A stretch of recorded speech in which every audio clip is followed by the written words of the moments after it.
Ahora sí está transmitiendo. Perfecto, bueno, buenas tardes y bienvenidos.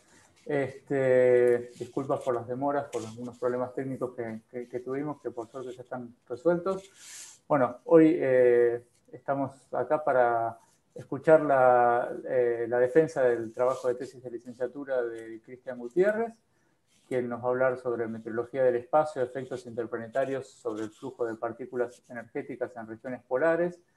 Los directores de Cristian son el doctor Sergio Dazo y la licenciada Vanina Lanavere, y los jurados Juan Ruiz, la doctora Lucía Curto y el doctor Germán Cristiani. Bien. Cristian, cuando quieras... tengo que, perdón, darte permiso para poder compartir, ¿verdad? A ver. No, está bien, Ya está, perfecto. listo. Bueno, buenas tardes, mi nombre es Cristian Gutiérrez y estoy acá para defender mi tesis de licenciatura en Ciencias de la Atmósfera. Como dijo Juan, el título es Efectos interplanetarios sobre el flujo de partículas energéticas en regiones polares y corresponde a la disciplina de meteorología del espacio. Bueno, mi director es el doctor Sergio Dazo y la asistente de tesis es la licenciada Marina Lanavere. Antes de arrancar con la tesis en sí, me gustaría explicar brevemente qué es la meteorología del espacio. La meteorología del espacio es la disciplina que se encarga de estudiar las variabilidades que ocurren en el medio interplanetario y en particular cerca del entorno terrestre. Y es una disciplina que va tomando cada vez más relevancia en la actualidad, porque es cada vez más frecuente el uso de satélites con fines de exploración, de- con fines de exploración, de navegación, de geoubicación. Y bueno, y es importante estudiarlos porque hay problemas asociados que corresponden cuando hay perturbaciones en el medio interplanetario, pueden estar en riesgo la salud de los seres vivos en el espacio, como también daños en satélites, mal funcionamiento de dispositivos de geoubicación, sobrecarga de circuitos eléctricos y en particular hasta podrían ocurrir cambios en el clima. Bueno, entonces ahora para hablar del marco teórico, en esta tesis se estudiaron dos estructuras interplanetarias transitorias. Las primeras fueron las eyecciones coronales de masa interplanetarias, que en inglés son las Interplanetary Coronal Mass Ejections, ICMEs. Y bueno, son las eyecciones coronales de masa, se generan en las regiones activas del Sol y son expulsiones masivas de plasma magnetizado eh, que, que, que, que se generan por, perturbaciones en los campos magnéticos de la corona solar. Las eyecciones de masa coronal interplanetarias son las manifestaciones interplanetarias de las eyecciones coronales de masa, y en particular cuando se propagan por el medio interplanetario y tienen dirección hacia la Tierra, depende de cómo es la orientación de las ICMs, pueden generar grandes perturbaciones geomagnéticas, donde las perturbaciones más conocidas son las tormentas geomagnéticas. Bueno, en esta figura lo que se intenta esquematizar es el tamaño de una ICME con respecto a la Tierra. Y en esta figura de la derecha lo que se tiene es un esquema ilustrativo de una ICME, es decir, una ICME típica, donde tenemos la Tierra, el Sol, y las líneas azules corresponden a las líneas de campo magnético. Entonces, por ejemplo, si nos paramos aproximadamente a una unidad astronómica, lo que vemos es primero la llegada del choque interplanetario, que es lo que se marca como shock, la vaina, que es esta región que figura como acá en inglés sheet, que es una región que está dominada por la turbulencia. Luego de la vaina lo que viene es lo que llamamos eyecta magnética, que no es más que otra cosa que el plasma magnetizado que salió, que fue expulsado de la corona solar, y que tiene una estructura de campo magnético helicoidal. Y después de la eyecta magnética lo que se tiene es la estela, o lo que en inglés sería la wake, que es el camino que tiene lo que queda perturbado de la estructura. Después tenemos en los paneles de la derecha, lo que tenemos es el choque, corresponde a las líneas verticales azules, y las líneas verticales rojas corresponden al inicio y al final de la eyecta magnética, que en particular en este trabajo la llamaron como ICM. Bueno, esto vale la pena aclarar que es una ICM típica, pero no todas las ICMs presentan choque interplanetario, como tampoco no todas las ICMs presentan vaina, y no todas tienen esta estructura de campo magnético helicoidal. Esta estructura de campo magnético helicoidal son unas características de algunas ICM, que son las que tienen nubes magnéticas, que fueron por primera vez estudiadas por Burlaga en 1981, que se caracterizan por tener un campo magnético helicoidal, una baja temperatura de protones, un campo magnético intenso y una rotación suave y grande de las componentes cartesianas del campo magnético. La siguiente estructura que se estudió fueron las regiones de interacción de flujo, que en inglés son las Stream Interaction Regions, es decir, SIRs, y básicamente lo que se generan cuando un flujo de viento solar rápido alcanza un flujo de viento solar lento. Entonces lo que lleva a una estructura que evoluciona como una SIR. Es importante tener en cuenta que los flujos de viento solar rápido y los flujos de viento solar lento tienen orígenes distintos. Los flujos solares de viento solar rápido se originan en los agujeros coronales del Sol, mientras que los flujos de viento solar lento se originan en las regiones activas. Y bueno, este esquema que vemos acá lo que intenta es explicar más o menos cómo es el mecanismo de formación de una SIR. Tenemos el viento solar rápido, tenemos regímenes de viento solar rápido, viento solar lento, viento solar rápido y viento solar lento, y por ejemplo en esta región lo que tenemos es el viento solar rápido, que venía de esta región del Sol, que está alcanzando un viento solar lento que venía de esta región anterior de la rotación del Sol. Entonces lo que se produce acá es una compresión, y por lo tanto esa compresión podría llegar a dar lugar a lo que se llama forward shock o choque delantero, que se denomina así porque el flujo del entorno se traslada más lento que el SIR en sí. Mientras que por detrás lo que ocurre es básicamente lo contrario, tenemos un flujo de viento solar rápido, después va a venir asociado un flujo de viento solar lento, y entonces este borde delantero viaja mucho más rápido que el trasero, y entonces se genera una zona de expansión, y puede llegar a dar lugar a la formación de un reverse shock, o en castellano vendría a ser como un choque reverso, que se entiende así porque la SIR se traslada más lento que el viento solar del entorno. Y bueno, por último tenemos estas líneas blancas, que lo que hace es separar el régimen de flujo solar de viento rápido con el flujo solar de viento lento, y en particular se la conoce en inglés como stream interface o interfase de flujo.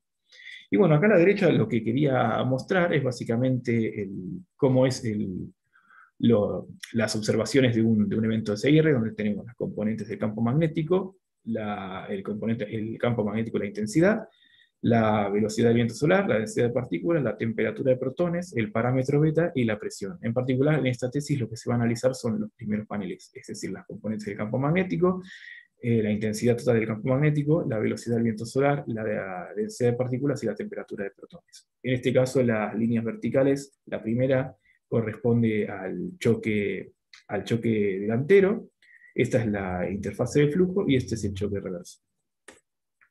Bueno, esta tesis trata sobre el flujo de rayos de partículas energéticas en regiones polares, entonces es muy útil definir qué es un rayo cósmico. Un rayo cósmico es una partícula altamente energética que tiene origen galáctico o solar. En particular en esta tesis nos va a interesar los rayos cósmicos que tienen energías de 0 a 100 gigaelectronvolts. La ecuación que rige su transporte en el medio interplanetario es esta, que es la ecuación de Parker, donde el primer término corresponde a un término de difusión, el segundo término es un término asociado a la ableción, el tercer término está asociado a las derivas, que es cómo se comporta y se transporta una partícula en un campo magnético, y el cuarto término es un término de cambio energético que está asociado a las expansiones y a las compresiones. El último término es un término fuente. Entonces, cuando hablamos de rayos cósmicos es muy útil definir la rigidez, que se define como el momento lineal por la velocidad de la luz dividido la carga eléctrica, Y es útil definirla porque una vez que el rayo cósmico viaja por el medio interplanetario y ingresa a la magnetósfera, depende de cómo sea la rigidez de la partícula, va a poder ingresar a la atmósfera terrestre o va a ser repelida por la magnetósfera. Entonces, esto más o menos es lo que quiere explicar esta figura, donde tenemos que, por ejemplo, para calcular las trayectorias de los rayos cósmicos, lo que se hace es se para en un punto cercano a la Tierra, por ejemplo acá, y para distintas rigideces se ve cómo fue la trayectoria anterior.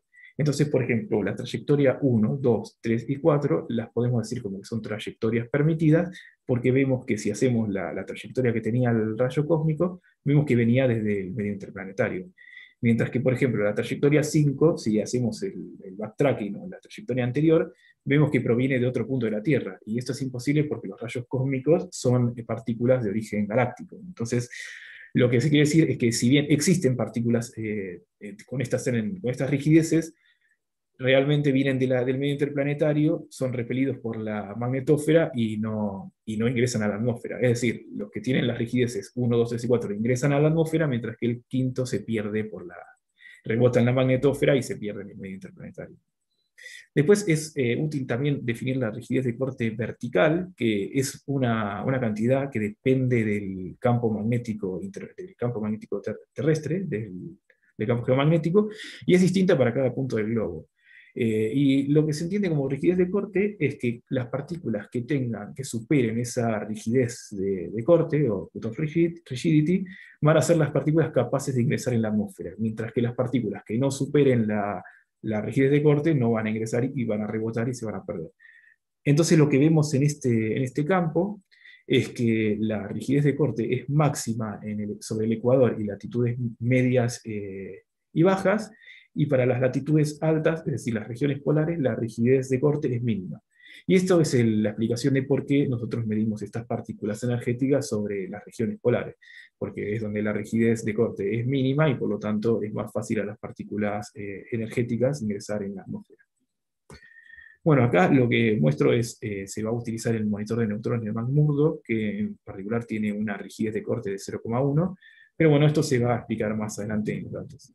Después, por último, tenemos esta figura, que una vez que los rayos cósmicos tienen la rigidez necesaria para ingresar en la atmósfera, lo que tenemos es que al ingresar el rayo cósmico primario en la atmósfera, empieza a interactuar con los componentes de la atmósfera, y producto de esas colisiones, esas interacciones, se genera una precipitación de partículas, generando así, por ejemplo, muones, piones, hadrones, y en particular neutrones, que son los que nosotros vamos a medir a nivel de superficie.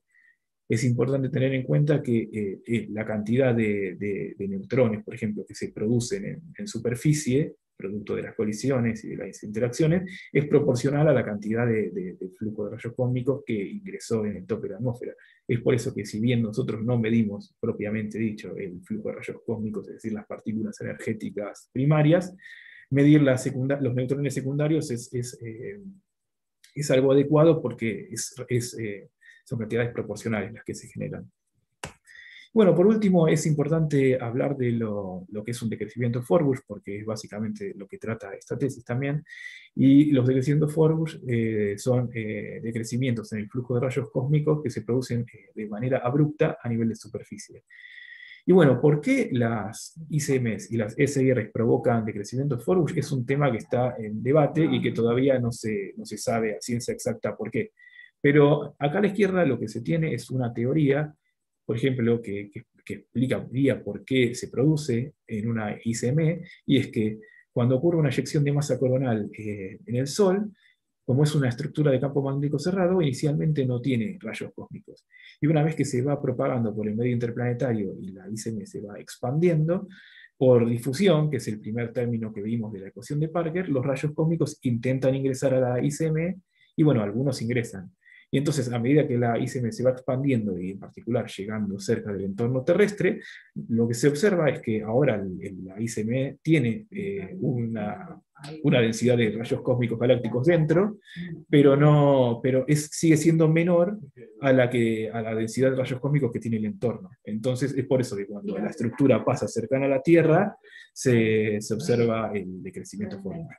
Y después esta imagen lo que intenta demostrar es que es que dependiendo de dónde se sitúan las observaciones, se van a ver distintas cosas. Por ejemplo, si nos situamos acá, vemos que en la ICM pasa el choque interplanetario acá, pero no vemos la eyecta. Entonces, por ejemplo, si este es el flujo de rayos cósmicos, lo que vemos es que tenemos un decrecimiento asociado al choque. En cambio, si nos paramos, por ejemplo, en la posición A, vamos a ver el pasaje del choque y también vamos a ver el pasaje de la eyecta magnética. Por lo tanto, en un panel de flujo de rayos cósmicos vemos un primer decrecimiento asociado al choque y otro segundo decrecimiento asociado a la eyecta magnética. Bueno, entonces, en esta tesis se utilizaron datos de la sonda espacial ACE, es decir, la Advanced Composition Explorer de la NASA, que es una sonda que orbita en el punto lagrangiano L1, y en particular este punto lagrangiano L1 es un punto de equilibrio, porque es un punto en donde la fuerza gravitacional del Sol es igual y opuesta a la fuerza gravitacional de la Tierra. Entonces es un punto muy útil, ya que está libre de fuerzas para mantener un satélite en órbita. Y bueno, en particular ACE cuenta de distintos instrumentos, que son los que los que se ven acá, pero en esta tesis solamente se utilizaron datos del instrumento MAG para medir el campo magnético interplanetario a una unidad astronómica con una cadencia temporal de 16 segundos, y del instrumento SWEPA para medir las propiedades del plasma del viento solar con una cadencia temporal de 64 segundos. Para el flujo de rayos cósmicos se utilizó la información del monitor de neutrones McMurdo, que es el que está ubicado en la Antártida, como vimos en el mapa de las diapositivas anteriores, y el conteo de partículas con una cadencia temporal de 1 hora. Vale la pena aclarar que el monitor de neutrones da información de la presión en la estación, del conteo de partículas corregido por presión y el conteo de partículas sin corregir por presión. En esta tesis se utilizaron los datos de la cantidad de partículas corregidas por presión. Y bueno, otra cosa que vale la pena aclarar es que todas son mediciones in situ. Entonces, lo que se hizo para estudiar los eventos ICM y los eventos de SIR fue buscar catálogos para estudiar estos eventos.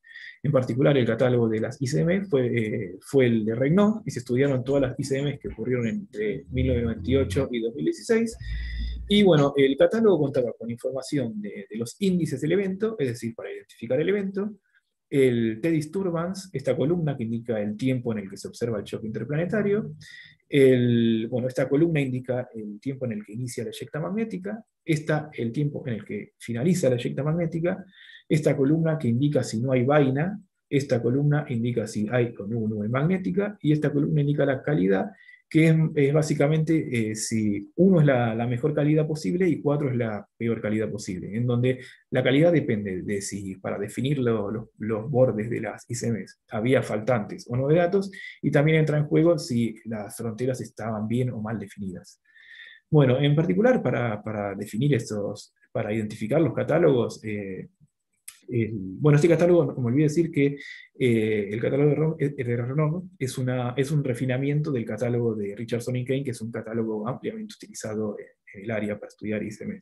Y bueno, los criterios que usa para clasificar los eventos ICM son una ocurrencia de anomalías negativas de la temperatura de protones, una ocurrencia de nubes magnéticas, o puede que no haya nube magnética, pero sí una rotación coherente de los campos, de los componentes del campo magnético sin ser una nube magnética, y un campo magnético con pocas fluctuaciones, pero seguido de cambios abruptos en los parámetros del plasma del viento solar. Y bueno, para estudiar los eventos SIRs, que se estudiaron los del 1995 al 2009, se utilizó el catálogo de Xi'an, que también es un catálogo ampliamente utilizado en el área para estudiar los eventos SIRs. Y bueno, en particular cuenta con mucha información el catálogo, pero solamente nos quedamos con el comienzo del evento y con el final del evento. Y los criterios que utilizó Xi'an para identificar estos eventos era que se cumpla 5 de estos: un incremento en la velocidad del viento solar, un máximo en la presión en la interfase de flujo, un incremento en la densidad, un incremento en la temperatura, un incremento en la entropía o una compresión del campo magnético. Entonces, una vez que tenemos todos los eventos ICMs, nosotros lo que hicimos fue categorizarlos en ICMs lentas, medias y rápidas, de acuerdo a cómo era la velocidad media de la eyecta magnética.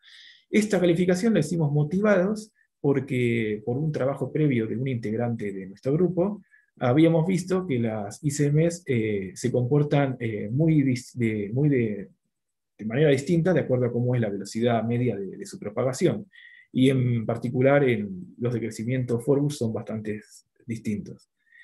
Entonces lo que hicimos fue definir a la ICM lenta como cuando la velocidad media de la eyecta magnética era menor a 450 km por segundo, que fue la mayoría de los casos, es decir, 269 eventos.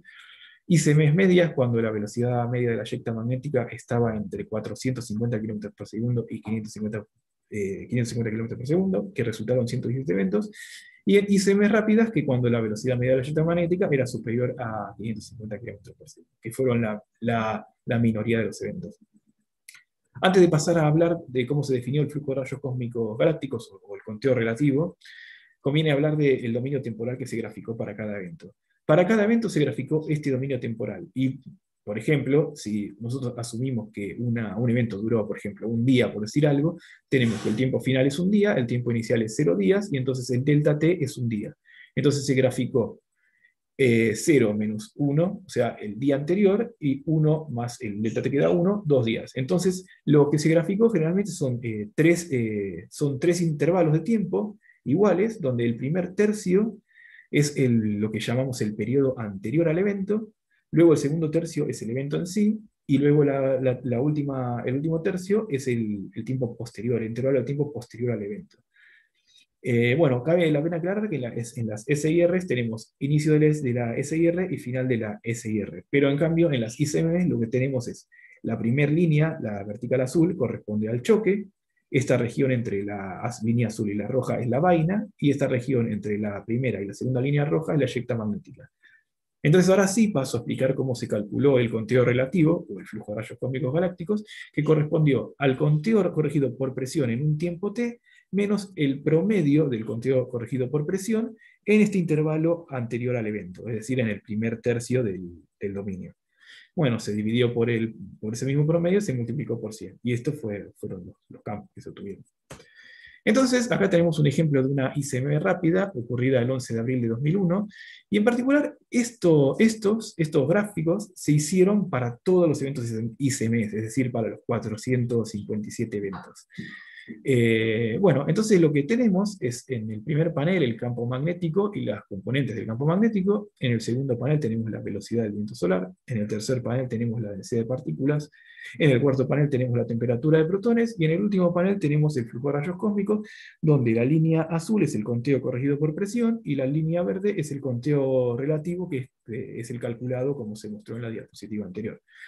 Nosotros lo que podemos pensar es que estos son todas mediciones en el medio interplanetario, y por lo tanto estos son la causa del perfil de rayos cósmicos, perdón, del perfil de rayos cósmicos que tenemos. Entonces, analizando muy brevemente el evento, lo que tenemos es que anterior a la llegada del choque interplanetario, tenemos que el campo magnético, la velocidad del viento solar, la densidad de partículas y la temperatura de protones más o menos se mantiene constante, oscilando alrededor de un valor medio. Una vez que llega el choque interplanetario, lo que tenemos es un salto abrupto en el campo magnético, en la velocidad del viento solar, en la densidad de partículas y en la temperatura. Y en particular esto se asocia, como tenemos acá tenemos una compresión, tenemos un aumento de la temperatura y a su vez un aumento en la densidad. Bueno, otra cosa que podemos observar muy importante es que cuando ocurre el choque interplanetario se observa un primer decrecimiento en el flujo de rayos cósmicos. Y una vez que se ingresa la eyecta magnética, tenemos un segundo decrecimiento, un poco menos abrupto, pero un decrecimiento al fin, en el flujo de rayos cósmicos. Bueno, esto nuevamente se analizó para todos los eventos, y por lo tanto se construyeron tablas con la información que nos pareció más relevantes. Por ejemplo, este es el evento acá, el índice 156, entonces en el evento 156 lo que se anotó fue el campo magnético máximo en todo el periodo, es decir, eyecta magnética y vaina, y el valor del campo magnético medio. Lo mismo se hizo con los valores de la velocidad del viento solar.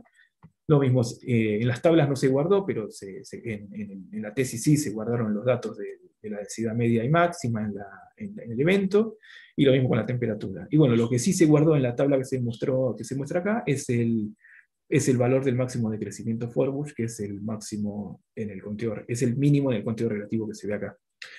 Otra información que se usó en las tablas, que se guardó en las tablas, que es información propia que se hizo en el trabajo, es, por ejemplo, en la columna que dice pre, se codificó con 0 cuando no hubo una ICM previa, una ICME previa en este intervalo de tiempo anterior a la ICM estudio. Y se colocó y se codificó con 1 cuando en este intervalo de tiempo ocurrió una ICME.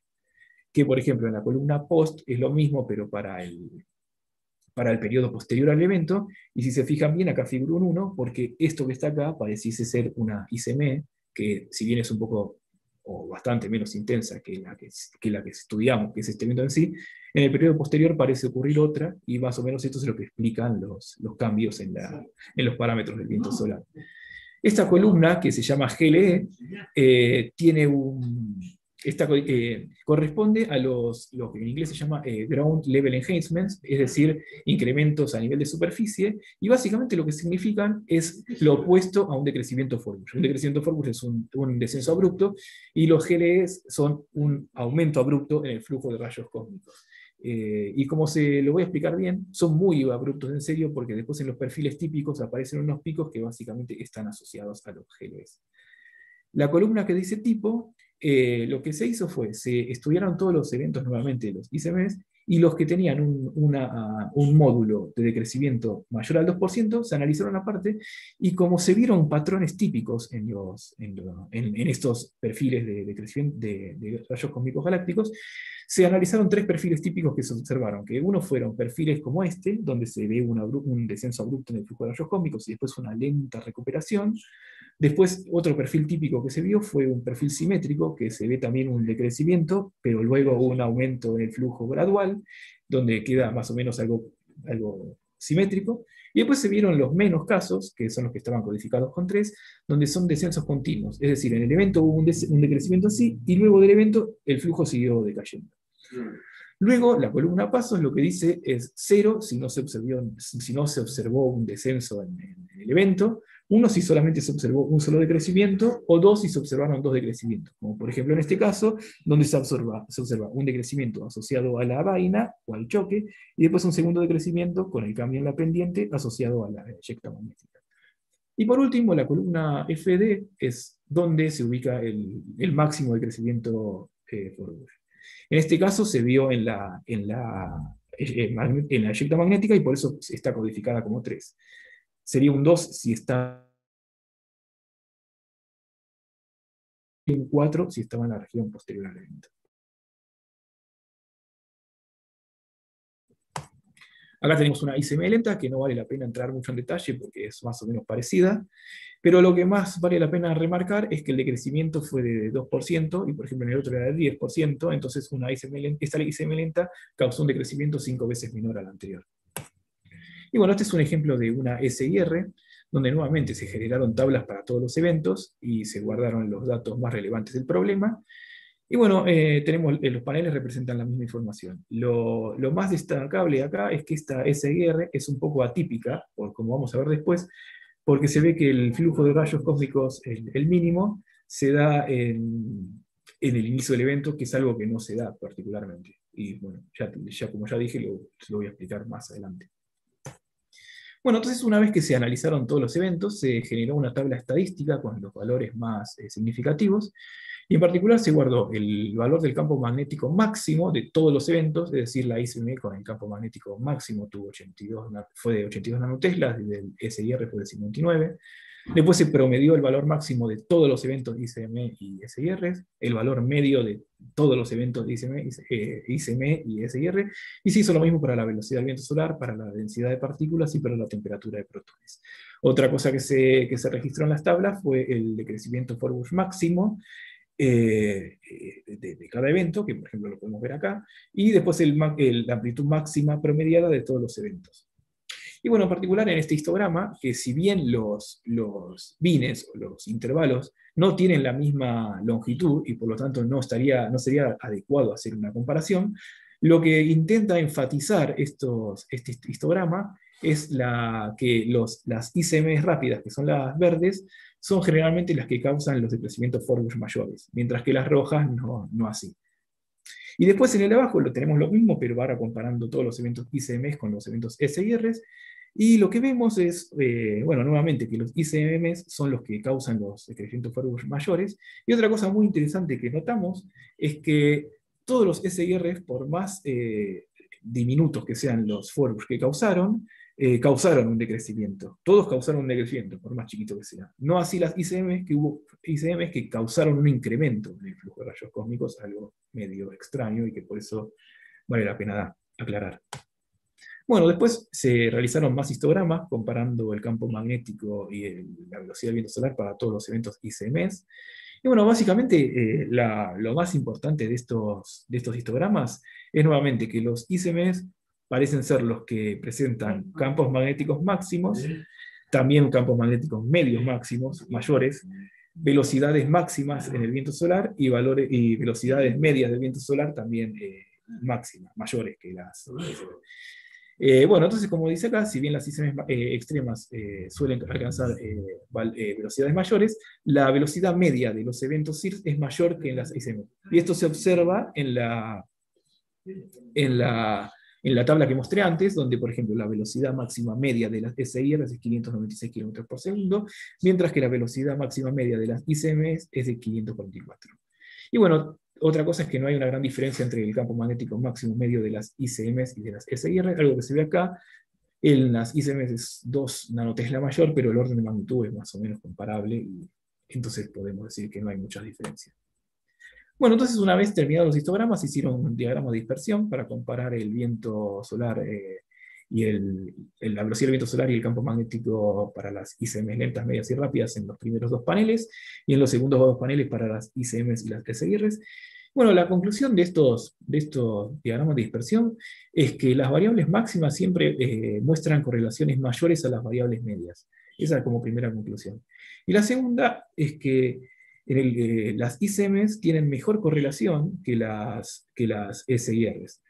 Y a su vez la pendiente del ajuste lineal es mayor en el caso de las ICMs que en el caso de las SIRs. Por lo tanto, un aumento en la velocidad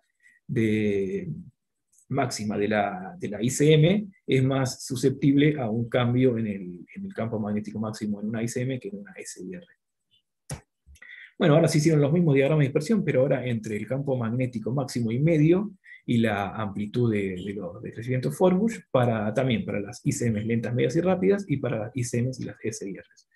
Y nuevamente la conclusión es similar, que las variables máximas muestran mejores correlaciones que las variables medias, y a su vez las ICMs tienen una correlación mayor, 3 veces mayor que las SIRs, y la pendiente también es mayor en el caso de las ICMs que en el caso de las SIRs.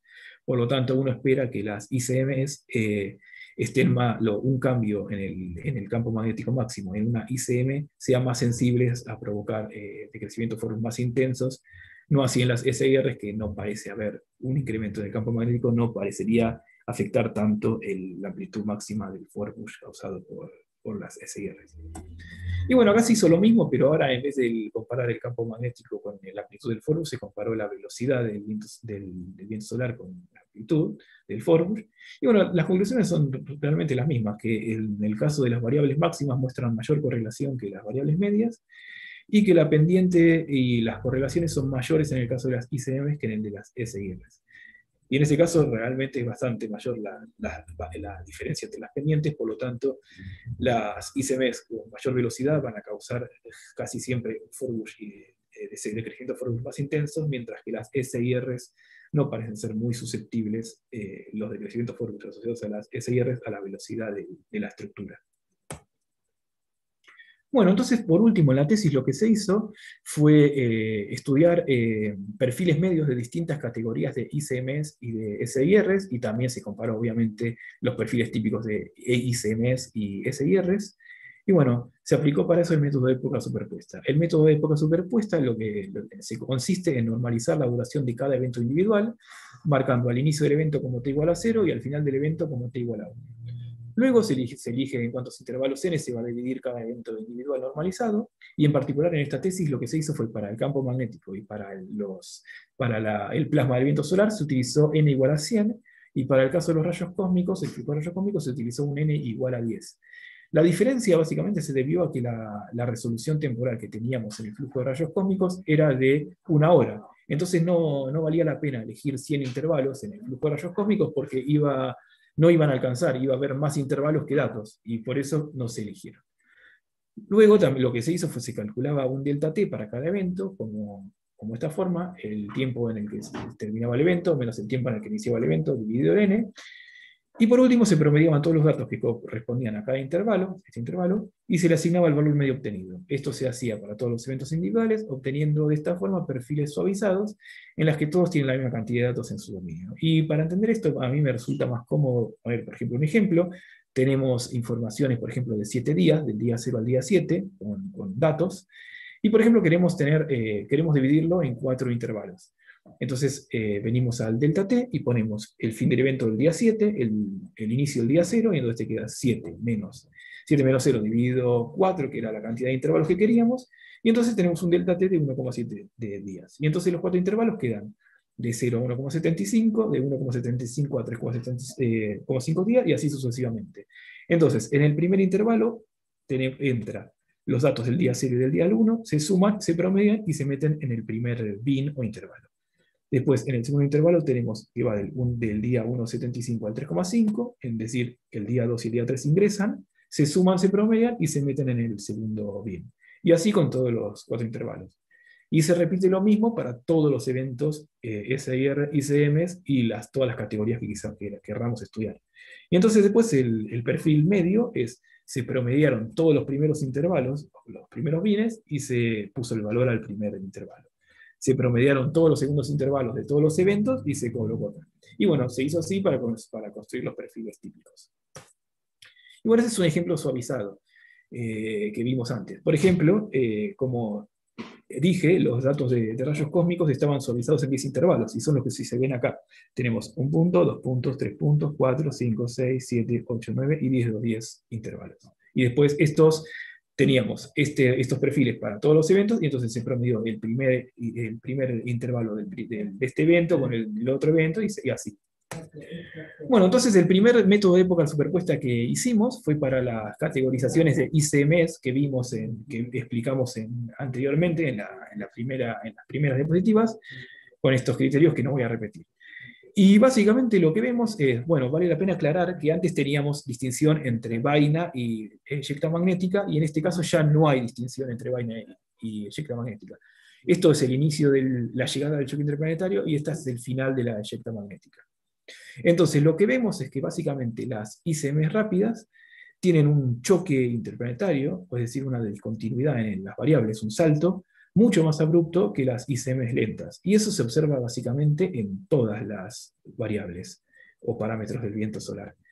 Y otra cosa distinta es que el entorno previo, las condiciones previas, por ejemplo, del viento solar, eran muy distintas. En el caso de las ICMs rápidas, el entorno, el viento solar del entorno tenía una velocidad de 500 km por segundo, mientras que, por ejemplo, en las lentas, el entorno previo era de 400 km por segundo.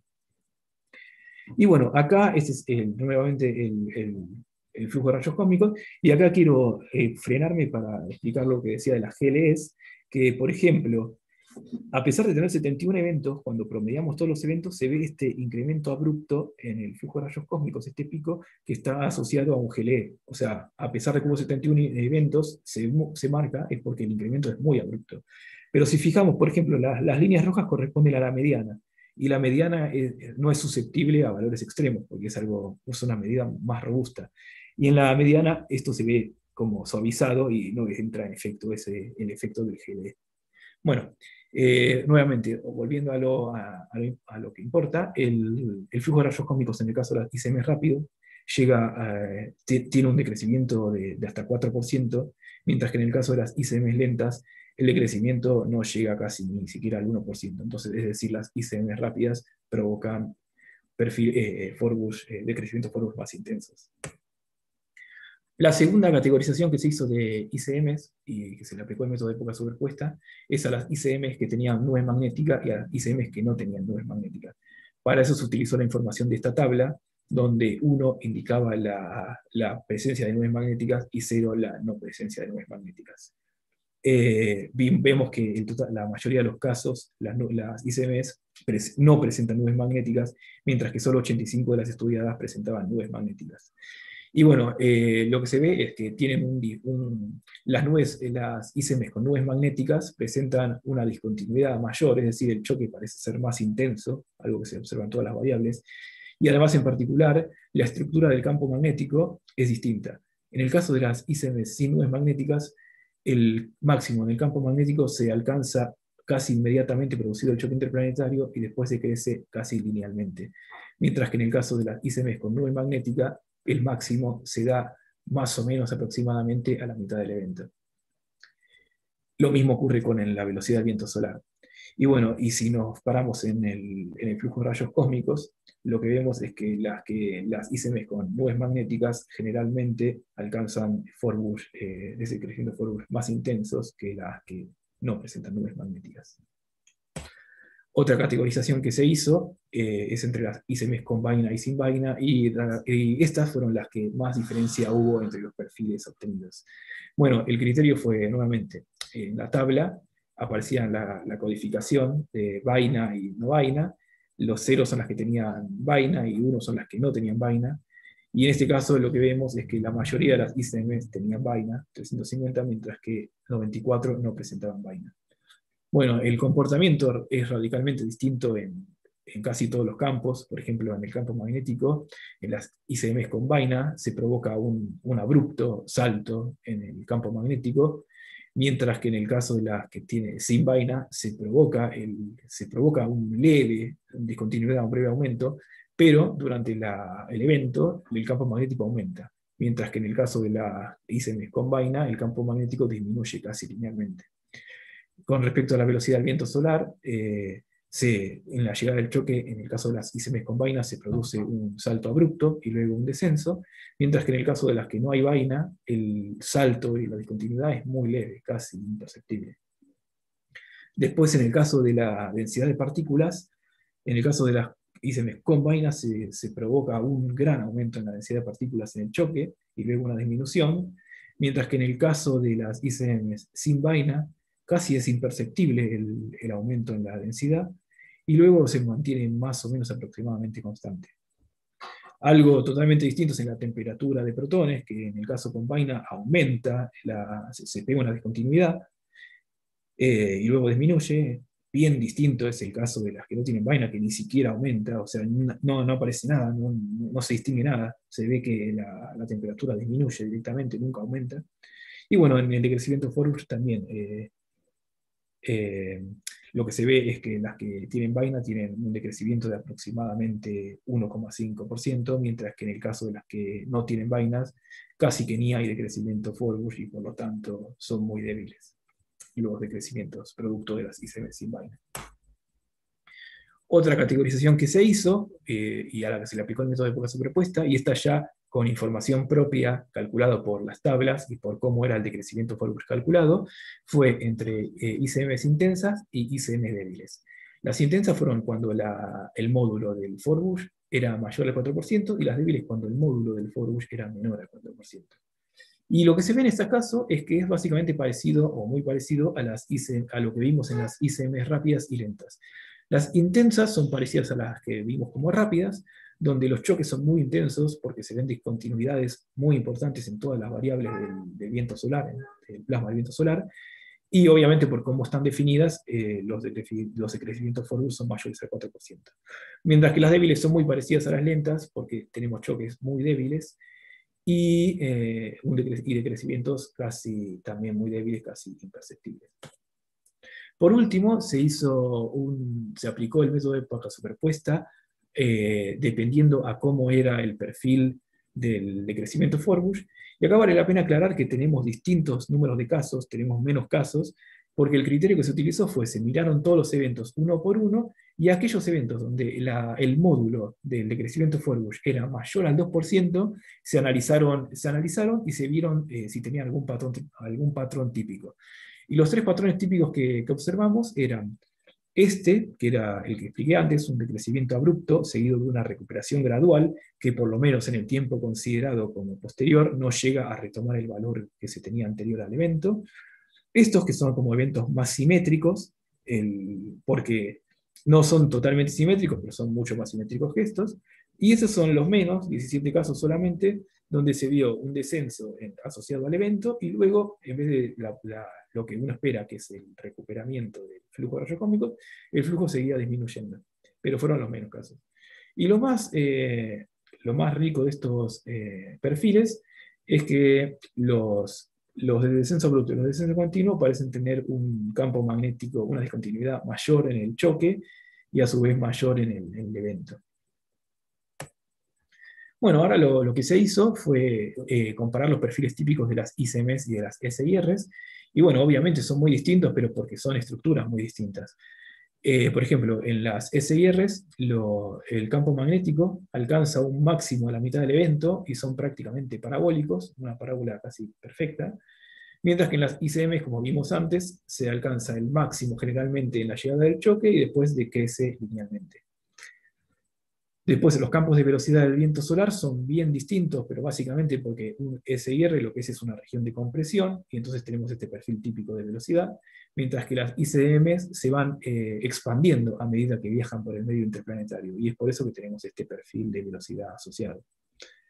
Después, en la densidad de partículas, lo que tenemos es un máximo, en los SIR tenemos un máximo alrededor de un tercio del evento, y luego una disminución, mientras que en las ISMs el máximo se alcanza en el choque, generalmente una vez ocurrido el choque, y luego una disminución. Bueno, el campo de temperatura nuevamente corresponde a como se puede explicar por dinámica de fluidos. Como las SIR son regiones de compresión, cuando un fluido se comprime se calienta y ocurre un aumento en la temperatura. Mientras que las ICMs, al revés, mientras se propagan por el medio interplanetario se expanden, y asociados a esa expansión por dinámica de fluidos hay un enfriamiento. Y nuevamente ahora vemos el perfil del decrecimiento de Forbush, y en este caso lo que vemos es que como no están a la misma escala, no son comparables, pero los decrecimientos Forbush asociados a SIR son mucho menores, y se dan generalmente al final del evento, algo distinto a lo que vimos en el ejemplo que mostré anteriormente. Mientras que el máximo de crecimiento, en los casos de las ICMs, se dan a la mitad del evento aproximadamente, y comienza un descenso abrupto en la llegada del choque. Y bueno, nuevamente, este pico de acá es un GLE que ocurrió en un evento. Bueno, por último se hizo un método, se aplicó el método de prueba sobrepuesta a dos subconjuntos de SIR que las definimos como SIR rápidas, a las que tenían a las 50% de SIR con velocidad media mayor, a los que tenían velocidad media mayor, y al 50% con velocidad media menor, se las definió como SIR lentas. Y la verdad es que los campos son bastante similares, la única diferencia está en la velocidad del viento solar, pero se debe a cómo se definieron, o sea, las rápidas obviamente iban a tener un perfil con mayor velocidad que las lentas, y por lo tanto no parece haber una diferencia sustancial entre SIR rápidas y lentas y los decrecimientos Forbush. Entonces, como conclusiones, lo que tenemos es que la intensidad de los decrecimientos Forbush producidos por las ICMs está muy modulada por la velocidad del viento solar y la intensidad del campo magnético interplanetario, que hay una mayor correlación entre la máxima amplitud de los decrecimientos Forbush y el campo magnético, y la máxima amplitud de los decrecimientos Forbush y la velocidad del viento solar, en el caso de las ICMs que en el caso de las SIRs, que los decrecimientos Forbush producidos por las ICMs son más intensos que los Forbush producidos por las SIRs, que todas las SIRs causaron un decrecimiento en el flujo de rayos cósmicos, algo que no ocurrió con todas las ICMs, que las ICMs con presencia de nubes magnéticas tienen choques interplanetarios más intensos, así como también Forbush más intensos, que las ICMs con vaina presentan discontinuidades significativas en la llegada del choque interplanetario, algo que no ocurre con las ICMs sin vainas, que las ICMs presentan la máxima amplitud del Forbush a la mitad del evento, mientras que en las SIRs ocurre una vez finalizado el evento, y por último no parece haber diferencias entre los Forbush causados por las SIRs rápidas y las SIRs lentas. Bueno, entonces como trabajo futuro lo que se planea es realizar el mismo estudio, pero ahora aplicando el método de época superpuesta, considerando a la vaina. Nosotros acá en este caso solamente consideramos el inicio del choque y el final de la eyecta magnética. Y ahora lo otro es enfocar el trabajo de manera inversa. En esta tesis lo que se hizo fue estudiar los efectos que las ICMs y las SIRs tienen sobre el flujo de rayos cósmicos en el entorno terrestre, y ahora lo que nosotros planeamos hacer es ver cómo es el flujo de rayos cósmicos en el entorno terrestre y ver qué implicancias tiene ese flujo en el medio interplanetario. Bueno, muchísimas gracias por la atención y eso es todo. Y me gustaría en particular agradecerle a mi director Sergio Dazo por haberme aceptado como su alumno, por haberme enseñado este tema que yo no conocía y que la verdad me encanta, me fascinó. Y bueno, por enseñarme a hacer ciencia y a toda la rigurosidad que hay que tener para hacer estos trabajos. Después me gustaría agradecerle también a mi asistente de tesis, Vanina Lanavere, por toda la ayuda que me dio para programar, para la escritura de la tesis, así como también siempre estuvo muy atenta para todas las consultas que le necesité hacer en el trabajo. Después agradecerle a todo el grupo LAMP, que la verdad que es un grupo de trabajo maravilloso, con gente que está siempre súper bien predispuesta a ayudar en todo lo que sea necesario. Bueno, a los jurados, a Juan, a Lucía y a Germán, por haber aceptado ser jurados de mi tesis y porque los comentarios que hicieron ayudaron a mejorar el trabajo. Y bueno, ya más a personal, me gustaría agradecerle a mi familia por su apoyo, en particular a mi mamá, que siempre quiso que estudie, y estoy seguro que ella debe ser una de las más orgullosas en este momento, y así que esto también es parte de ella. Bueno, a mis abuelos también, a mi viejo, y bueno, y también a mi novia Clarisa por todo el apoyo que me da, y a todos mis amigos de toda la vida. Bueno, muchas gracias. Bueno, Muy bien. muchas gracias, Cristian, por la presentación. Eh, Ahora, digamos, entonces damos lugar a las preguntas del jurado. No sé cómo quieren arrancar, no sé este, si querés Si querés arrancar. arranco yo, no sé si nadie Perfecto, buenísimo. Bueno, te felicito, Cristian, por el trabajo. Veo Muchas que gracias. fue una tarea estadística bastante considerable, por lo que pude ver. Em, Te quería preguntar sobre algo que decís en las conclusiones del capítulo 5 y también en las generales, ¿no? Más que por lo que decís, por lo que no decís. O sea, vos, por ejemplo, en el análisis de épocas superpuestas, explicás que las diferencias en los perfiles de temperatura y de viento solar entre las eyecciones y las regiones de interacción de flujo se da porque las eyecciones, por ejemplo, una de las explicaciones que das es que las eyecciones están asociadas a una expansión adiabática y las regiones de interacción a una compresión, ¿está bien? Sí. Entonces lo que yo te preguntaba, si sobre algún otro resultado estadístico que obtuviste, si podés dar alguna explicación por el estilo, ¿está bien? Por ejemplo, no sé, se me ocurre, uno de los ejemplos que diste, que más recuerdo, es que el campo magnético máximo correlaciona mejor con la velocidad máxima del viento solar que los valores medios, por ejemplo. Sí. ¿Se te ocurre algún tipo de origen que tenga eso? ¿Por qué puede ser? ¿Por qué correlacionan? La verdad es que no, es algo que me llamó la atención, que correlacione más las variables máximas que las medias, y realmente son bastante mayores las correlaciones, pero no sabría por qué es así, es algo que seguramente lo estudiemos lo estudie en el trabajo de doctorado, que va a ser como algo, ampliar este estudio. Claro, justamente a mí lo que me parece es que sí, podrías sacarle más jugo a los resultados estadísticos, dar alguna idea más, qué sé yo, como diste la explicación para la diferencia, ¿no? En el análisis de épocas superpuestas entre esos dos parámetros que son la temperatura y el viento solar, entre las eyecciones y las regiones de interacción, por ahí con otras de los resultados estadísticos que obtuviste, podrías tratar de explicar, digamos, el origen de esos resultados. A mí se me ocurre que las cantidades máximas están, tanto del campo como de la velocidad, están más asociadas a la intensidad del choque, ¿no? Esas dos Sí, sí, cantidades se me hace que están relacionadas con la intensidad del choque, entonces sería de esperar que correlacionen mejor que las cantidades medias, porque las cantidades medias cuando tienen más cosas metidas adentro, me parece. O sea, dependen, por ejemplo, se me ocurre, de la estructura, de la configuración que tiene la estructura, la configuración geométrica que tendrá esa estructura que vos estás analizando, o que estás, mejor dicho, promediando sus valores, ¿no? Y incluso se me ocurre que debe depender de cómo la sonda la recorre, ¿no? sí. No, Eh, aparte cuando uno hace, ahora que pienso, cuando uno hace las variables medias, ya es como que pierde el peso del choque, es verdad, pierde claro, como a eso peso. me refiero, ¿no? Entonces le das a lo mejor más valor a la eyecta magnética, que a lo mejor no influye tanto para predecir esos cambios. Está bien.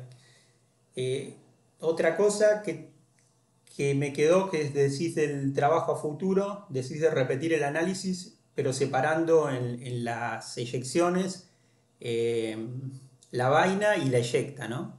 Sí. Hacer otra vez el análisis de épocas superpuestas. ¿Cómo se haría en ese caso? Porque ahí ya tendrías dos tiempos que te estarían caracterizando a cada evento, ¿no? O sea, Claro, ahí lo tendrías un que, tiempo que sería el de la vaina y otro tiempo que sería el de la eyecta. ¿Y cómo harías claro, entonces la normalización? Claro, entonces, por ejemplo, lo que yo haría es agarrar el tiempo final por ejemplo, el tiempo final de la vaina con el inicio del choque, y entonces normalizaría ese tiempo, por ejemplo, en 10, 20 o lo que sea intervalos, y entonces ahí normalizo y tengo la información de la vaina. Y después para el choque, para la eyecta, agarro el final de la eyecta, el principio de la eyecta, decido en cuántos intervalos los quiero hacer, y ahí normalizo el periodo. Entonces me van a quedar un periodo para la vaina y otro periodo para la eyecta, que no necesariamente van a tener o sea, claramente los intervalos de tiempo no son los mismos, pero el suavizado va a quedar igual, va a quedar con la misma cantidad de datos.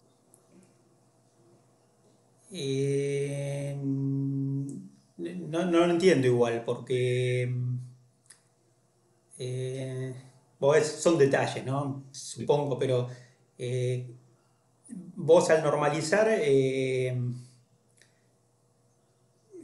A ver, sería como, por ejemplo, en cada evento vos lo que hiciste fue separar suponete tomaste 100, ¿no? 100 intervalos sí, de tiempo. Cada uno de esos, en cada evento, no importaba cuánto durara, vos lo separaste en 100 intervalos. Ahora claro. que tenés dos intervalos de tiempo que son diferentes para cada evento, porque no Claro, vas ahora a guardar la relación.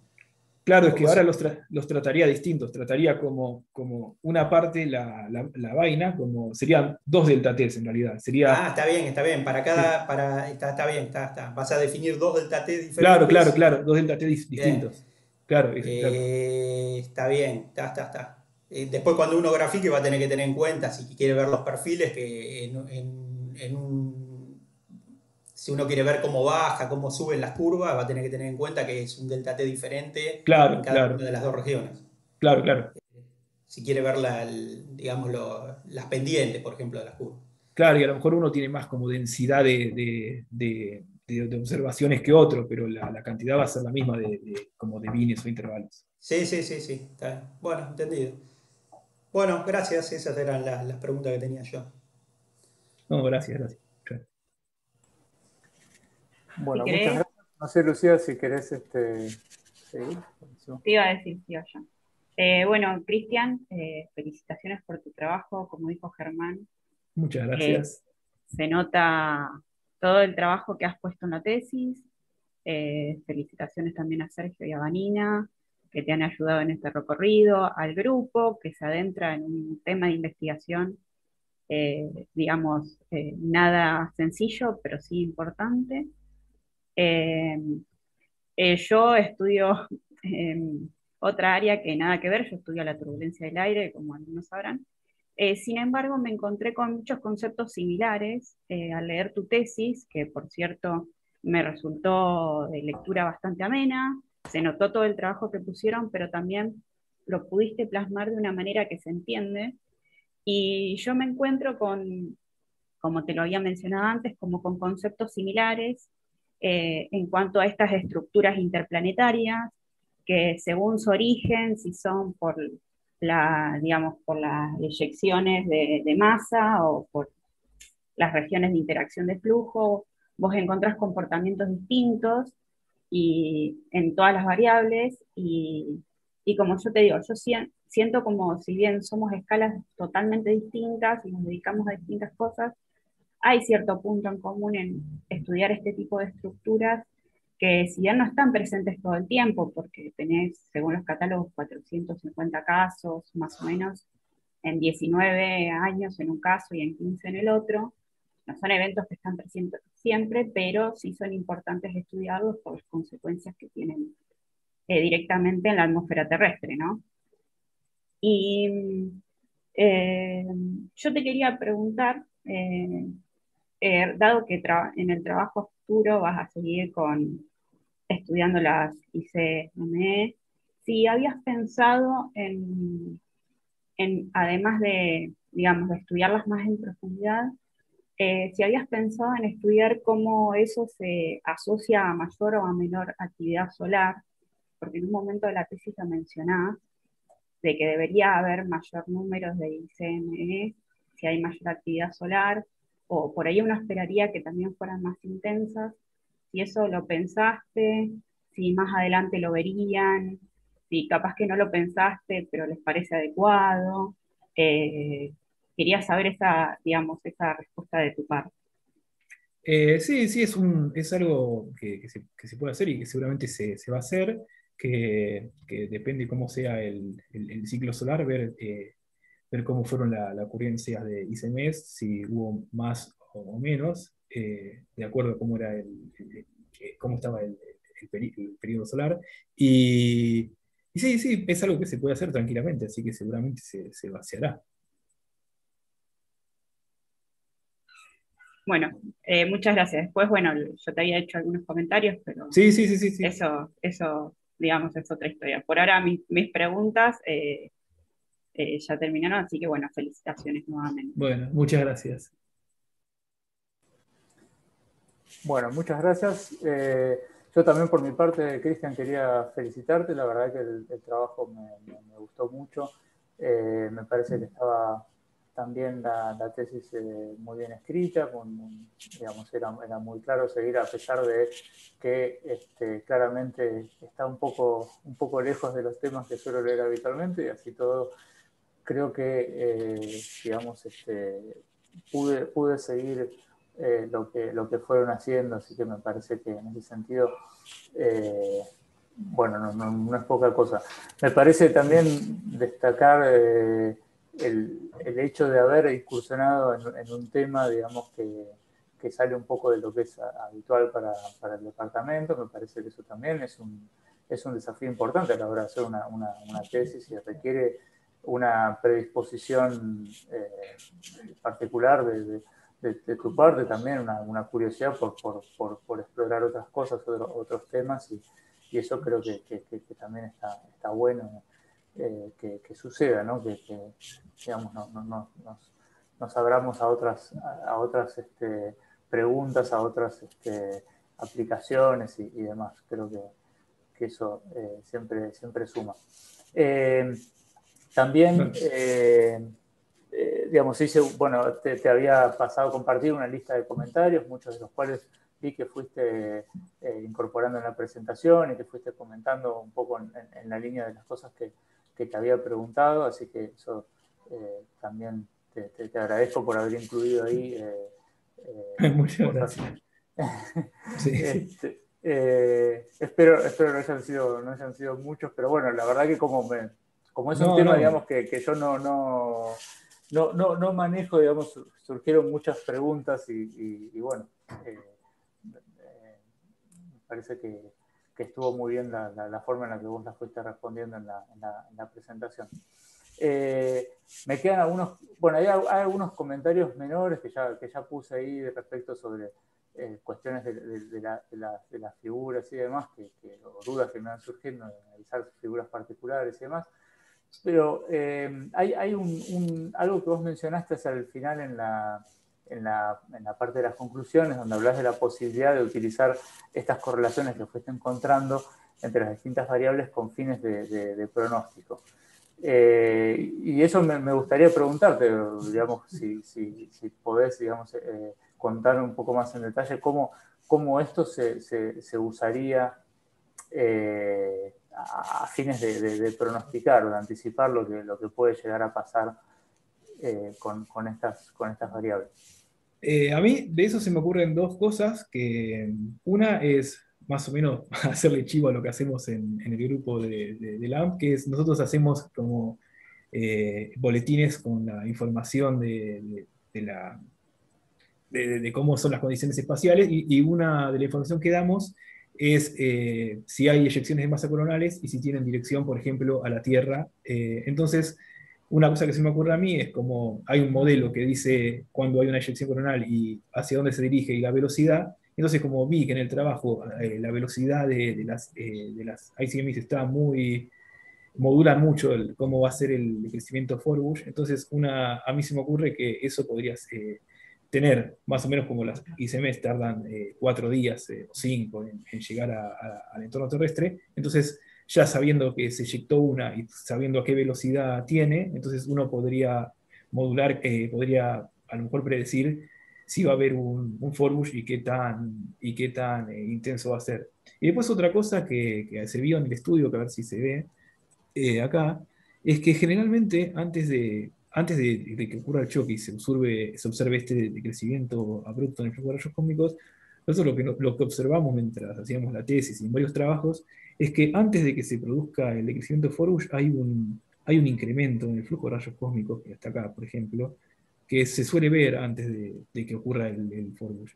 Entonces quizá esto también puede ser una señal de que cuando tenemos un incremento anterior a la llegada del choque podría llegar a producirse un decrecimiento de Forbush. Pero eso creo que es algo que todavía no está muy bien estudiado y no se sabe si es algo que siempre pasa. Pero esas son las dos cosas que a mí se me ocurren. Perfecto. Bueno, buenísimo.